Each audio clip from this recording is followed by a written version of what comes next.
Hi folks, welcome to another edition of Meaningful Money. I'm in a field, on a stile, in a field in West Cornwall. Sorry about the suit, it's a little bit incongruous, I know, with the surroundings, but I'm in between client appointments at the moment. But just check my tie is straight. It'll do. Back to jeans tomorrow, I think. Now in the last video, we dealt with the beginning with the end in mind. Having a plan to work to for your finances.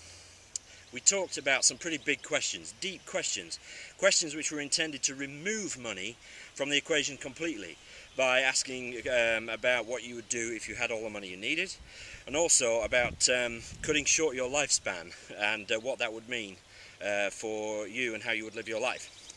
So those were bigger questions. We need to narrow it down, focus it down a little bit now, perhaps just to the next 3 years, because for many people, understandably, looking far forward is too difficult. There's too many variables. The next 3 years is really just the year after next. It's not too far ahead, and most people can get their heads around that. So I'm going to ask another question, and again, I can't take credit for it. This question comes from Mr. Dan Sullivan of The Strategic Coach. The question is this: if we're having this conversation 3 years from today, and we're looking back over the 3 years, from then back to today, what has to have happened in that 3-year period for you to be happy with your progress? So, if we're having a conversation 3 years from today, and we're looking back over the 3 years, back to today, what has to have happened in that 3-year window for you to be happy with your progress? Now, we can split the answers to that question in 3 broad categories. We're going to call them dangers, opportunities, and strengths. So let's deal with dangers first. Maybe you have a job situation, some insecurity at work. Maybe there's rumours about people being laid off, perhaps. Maybe you've got a health situation that you're worried about, lying awake at night worrying about it.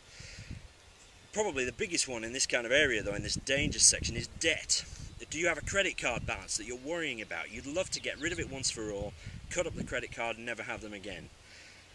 The dangers are the things you'd like to be clear of, the things that keep you awake at night, things you would like to fix. So which dangers are concerning you now, which in 3 years' time you'd like to have dealt with?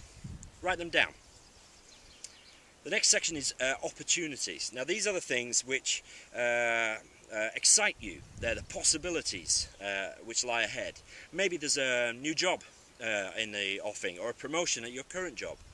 Maybe you've got a great business idea and there's a possibility you might be able to run with it in the near future.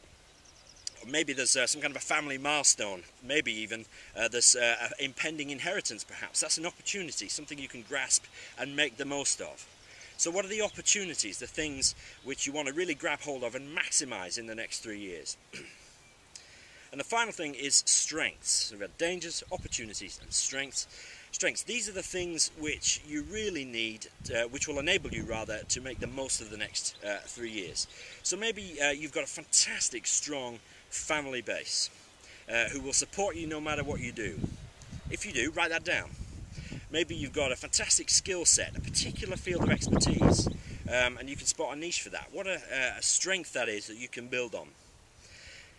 Dangers, opportunities and strengths. As you look at the next 3 years, write down those things in those areas. Dangers, the things that keep you awake at night, you'd like to deal with. Opportunities, the things you get excited about, the possibilities which are opening up. And the strengths, the things which you can capitalize on to make the most of the opportunities. What this does is it enables you to just think a little bit far forward. And again, we haven't talked about money yet, not really, not for the last couple of videos, because we've got to get the basics right first. We've got to get the life sorted out first. And most people never give themselves permission to ask these questions. So ask them of yourself now and write the answers down. Because when you've got the answers down in those 3 areas, you can start to think what you might have to do in the short term to fix the dangers, to capitalize on the opportunities, to make the most of your strengths. So write those things down and think about them. Now, as we move into the next video, what we're going to be talking about, we're definitely talking about money. We're going to start talking about budgeting, but don't switch off. Don't think, oh God, I can't cope with that. I have some tips and tricks to make budgeting easy. Well, easy to do, not necessarily easy to stick to. I'm afraid you're on your own on that. Thanks for watching. More next time, and hopefully I won't have a suit on and feel a little more comfortable next time. Cheers.